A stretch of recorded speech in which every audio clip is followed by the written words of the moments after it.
Hello दोस्तों, नमस्कार। कैसे हैं आप सभी लोग? आई होप कि आप अच्छे होंगे, स्वस्थ होंगे। दोस्तों आज मैं आपके लिए हरियाणा जीके का प्रैक्टिस सेट 3 नंबर का लेके आई हूँ। इससे पहले हमारे 2 प्रैक्टिस सेट हो चुके हैं। उनको लगाने के लिए हमारे चैनल पर विजिट करना और बताना कि ये प्रैक्टिस सेट आपके लिए कहाँ तक यूजफुल हो रहे हैं। अगर दोस्तों लगाने के बाद आप ये क्वेश्चन भी कमेंट बॉक्स में बताना कि हमारे इतने ठीक हुए हैं।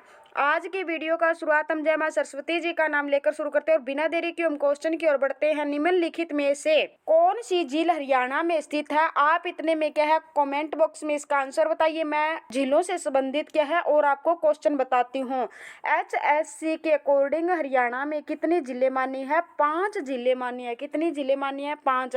हरियाणा में है तो बहुत सारी जिले, लेकिन सिर्फ 5 जिलों, ये एक बार क्वेश्चन आया था तो इसको 5 जिले ही माना है। अब खलीलपुर झील है हरियाणा में, दमदमा झील है या कोटला झील है या सभी? तो इसका राइट आंसर दोस्तों क्या हो जाएगा? ये सभी क्या है? झील है। अब ये कहाँ कहाँ रहने वाली है? अब खलीलपुर झील कहाँ पे है? गुरुग्राम में है। कहाँ पे है? गुरुग्राम में खलीलपुर झील रहने वाली है। दमदमा झील भी क्या है? गुरुग्राम में। और कोटला झील पूछ ले तो कहाँ पे है? मेवात में है। कहाँ पे? मेवात में। अब खली हमें कौन बनाता है? खली हमें गुरु बनाता है। खली बनाते ही हम क्या है? गुरु पर दम दिखाना स्टार्ट करते हैं। इनको ऐसे याद कर ले। कैसे याद करें? हमें खली कौन बनाता है? गुरु बनाता है। गुरु से क्या हो जाए? गुरुग्राम। हमें क्या खली बनाते ही हमने किस पे दम दिखाना स्टार्ट कर दिया? गुरु पे दम दिखाना स्टार्ट कर दिया तो गुरुग्राम में हो जाएगी। और कोटला झील कहाँ पे है? मेवात जिले में है। और दमदमा झील क्या है? ये हरियाणा की क्या है? सबसे बड़ी झील है। ये कितने एकड़ में फैली हुई है? 3000 एकड़ में फैली हुई है। और इसका निर्माण 1947 में किसने करवाया था? अंग्रेजों द्वारा इसका निर्माण करवाया गया था। नेक्स्ट क्वेश्चन की ओर बढ़ते हैं। हरियाणा प्रदेश में कुल कितने खंड हैं? हरियाणा प्रदेश में आपने बताना है खंड कितने हैं, तहसील बतानी है कितनी है। हरियाणा में तहसील बतानी है, मंडल बताने हैं, उपमंडल बताने हैं, उपमंडल बताने हैं, उप तहसील बतानी है। ये कितनी रहने वाले हैं? सभी का कमेंट बॉक्स में आंसर बताओ कितने रहने वाली है। जिले बताओ कितने रहने वाले हैं। बस डिपो बताओ कितने हैं। और पुलिस जिले बताओ कितने रहने वाले हैं। तो हरियाणा में वर्तमान में पहले तो हम इस क्वेश्चन का आंसर करते हैं। कितने खंड हैं? 140 खंड हैं। और तहसील पूछ ले तो कितनी है? 94 तहसील है। इसका उल्टा कर दो यानी 49 कितनी हो जाएगी? हमारी उप तहसीलें हो जाएगी। मंडल वर्तमान में पूछ ले तो कितने हैं? 6 उपमंडल हैं। सॉरी दोस्तों, मंडल और उपमंडल पूछ ले तो कितने हैं? 80 उपमंडल रहने वाले हैं। जिले पूछ ले तो कितने हैं? 22 जिले हैं। और बस डिपो पूछ ले तो कितने रहने वाले हैं? 24 बस डिपो रहने वाले हैं। और पुलिस जिले कितने रहने वाले हैं? पुलिस जिले 22 तो हमारे जिले हो गए मानेसर, हांसी, डब्बावाली। इन तीनों को जोड़कर कितने पुलिस जिले हो गए? हमारे 25 पुलिस जिले हो जाएंगे। एक बार दोबारा क्विक रिवीजन करते हैं। हरियाणा में कुल कितने खंड है? 140 है। और उप तहसील कितनी रहने वाली है? 49 उप तहसील रहने वाली है। तहसील कितनी है? 94। मंडल कितने हैं? 6। उपमंडल कितने हैं? 80। जिले कितने हैं? 22। बस डिपो कितने? 24। और पुलिस जिले कितने रहने वाले हैं? 25। Next question. हरियाणा को कुल कितने डिवीजन यानी मंडलों में बांटा गया है?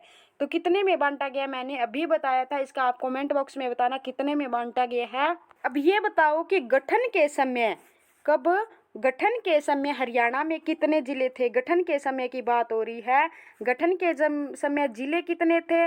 यानी जिले, जे से क्या हो जाए? जिला कितने थे? एम से मंडल कितने थे? और वर्तमान और राज्यसभा की सीट बतानी है कितनी थी उस गठन के समय। और गठन के समय सबसे छोटा जिला यानी छोटा जिला बताना है कौन सा था। और बड़ा जिला भी बताना है। बड़ा जिला भी बताना है। अब गठन के समय हरियाणा गठन के समय कितने जिले थे? गठन के समय हमारे 7 जिले हुआ करते थे। कितने थे? 7 जिले थे। उनमें सबसे छोटा कौन सा था? सबसे छोटा हमारा जींद जिला होता था। कौन सा? जींद जिला होता था। और बड़ा जिला कौन सा होता था? हिसार जिला होता था।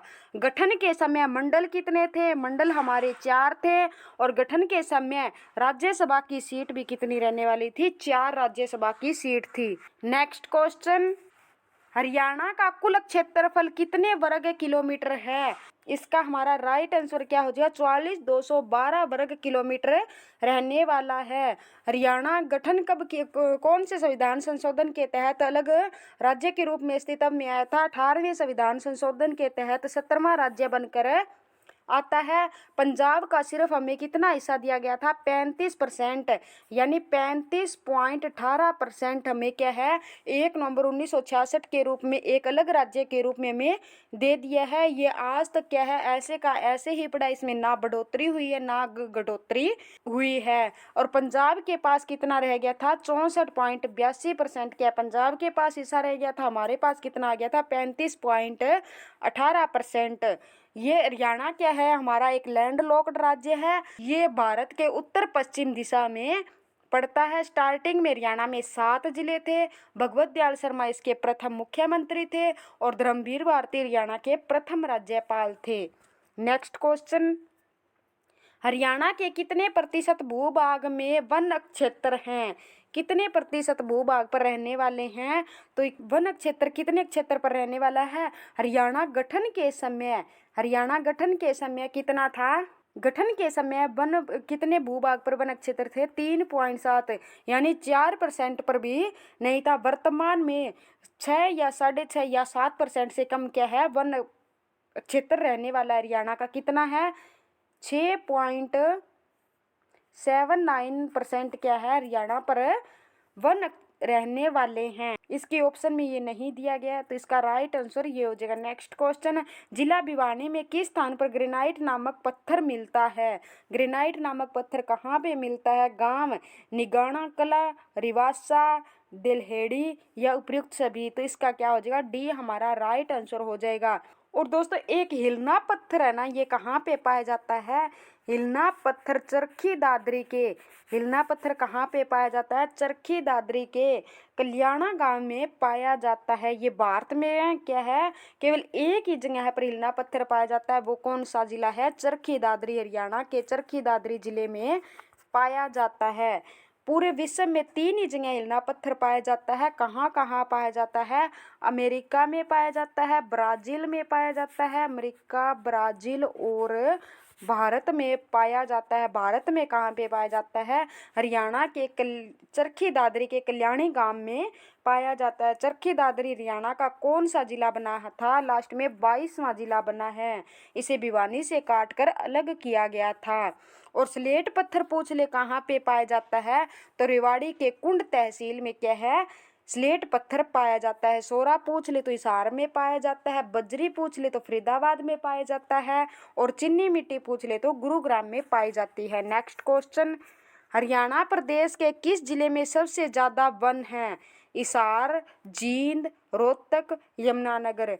तो कहाँ पर वन सबसे ज़्यादा रहने वाले हैं? यमुनानगर में रहने वाले हैं। नेक्स्ट क्वेश्चन, हरियाणा के जींद जिले में निम्नलिखित में से कौन से वृक्ष अधिक मात्रा में पाए जाते हैं? शीशम, सफेदा, कीकर, उपयुक्त सभी?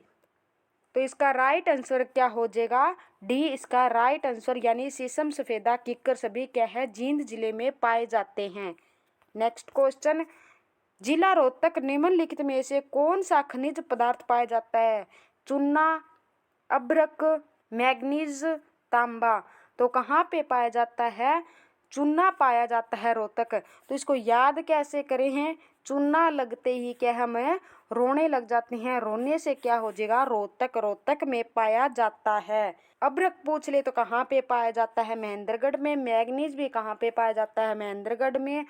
और तांबा ये भी क्या है? महेंद्रगढ़ में पाया जाता है। नेक्स्ट क्वेश्चन, हरियाणा में प्रमुख रूप से किस खाद्यान्न की कृषि की जाती है? गेहूं की, चावल की, चना की या प्रयोग सभी? तो क्या है इन सभी की जाती है। डी इसका राइट आंसर हो जाएगा। हरियाणा में सबसे ज़्यादा गेहूं और कपास कहाँ पे होता है?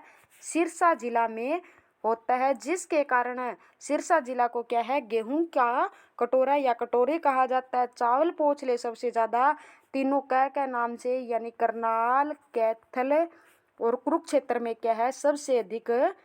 कुरुक्षेत्र में इन क्या है सबसे अधिक चावल होते हैं। करनाल को क्या है धान का कटोरा कहा जाता है। हरियाणा का पेरिस भी किसे कहा जाता है, करनाल को। और नवग्रह कुंड के कारण कैथल को छोटी काशी कहा जाता है। वैदिक सभ्यता का पालना किसे कहा जाता है, कुरुक्षेत्र को कहा जाता है। नेक्स्ट क्वेश्चन, हरियाणा प्रदेश के कृषि विश्वविद्यालय हिसार में धान पर शोध कार्य कब शुरू किया गया? 1966, 1970, 1974, 1989। तो इसका राइट आंसर क्या हो जाएगा, 1970 में किया गया था। नेक्स्ट क्वेश्चन, कुरुक्षेत्र के किस स्थान पर गन्ना मिल है? कौन से स्थान पर है? शाहाबाद में क्या है गन्ना मिल रहने वाली है। और हरियाणा की सबसे प्राचीन यानी पुरानी मिल पूछ ले तो कहाँ पे है? यमुनानगर में है। सरस्वती शुगर मिल के नाम से इसे जानते हैं। ये कहाँ पे है? यमुनानगर में है। नेक्स्ट क्वेश्चन, हरियाणा की जवाहरलाल नेहरू किस नहर से निकाली गई है? भाखड़ा नहर से, यमुना नहर से, गुड़गांव नहर से, भिवानी नहर से। ये कौन सी नहर से निकाली गई है? भाखड़ा नहर से निकाली गई है।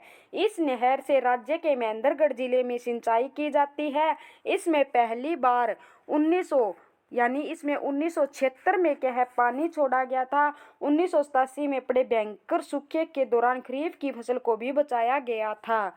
और गुड़गांव नहर ये दिल्ली में क्या है ओखला बांध, दिल्ली में ओखला नामक स्थान पर यह नदी पर बांध बनाकर निकाली गई है। इसमें राज्य के गुरुग्राम और फरीदाबाद में सिंचाई की जाती है। यमुना नहर यानी पश्चिमी यमुना नहर पूछ ले तो कहाँ से निकाली गई है? ये यमुना नदी से निकाली गई है, ताजे वाले नामक स्थान से निकाली गई। कब निकाली गई? 1879 में। इसकी लंबाई 32-26 किलोमीटर रहने वाली है। नेक्स्ट क्वेश्चन, एशिया का सबसे बड़ा पशु फार्म हरियाणा में कहाँ स्थित है? रोहतक, जींद, पंचकुला, हिसार।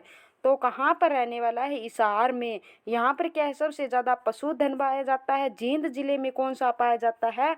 जींद जिले में मूरा नस्ल की भैंस सबसे अधिक पाई जाती है, जिसे क्या है मूरा नस्ल की, जिसे क्या है हरियाणा का काला सोना कहा जाता है। इसे एशियन ट्रैक्टर के नाम से भी जाना जाता है। नेक्स्ट क्वेश्चन, हरियाणा के किस जिले में असव अनुसंधान केंद्र स्थित है? कौन से जिले में है? हिसार जिले में रहने वाला है। अगर ऊंट प्रजनन केंद्र पूछ ले तो ये कहाँ पे है? सिरसा जिला में रहने वाला है। और हिसार में कौन कौन से रहने वाले हैं? भेड़ प्रजनन केंद्र भी रहने वाला है, भैंस प्रजनन केंद्र भी रहने वाला है और सूअर प्रजनन केंद्र भी हिसार जिले में रहने वाले हैं। भेड़ प्रजनन केंद्र की स्थापना कब होती है? 1985 में होती है। भैंस प्रजनन केंद्र की भी स्थापना कब होती है? 1985 में होती है। और असम प्रजनन केंद्र की स्थापना कब होती है? 1986 में होती है। थैंक यू दोस्तों। नेक्स्ट प्रैक्टिस सेट के साथ फिर मिलते हैं और बताना कि आपके कितने सही हुए हैं। ईमानदारी के साथ बताना दोस्तों। राम राम, धन्यवाद।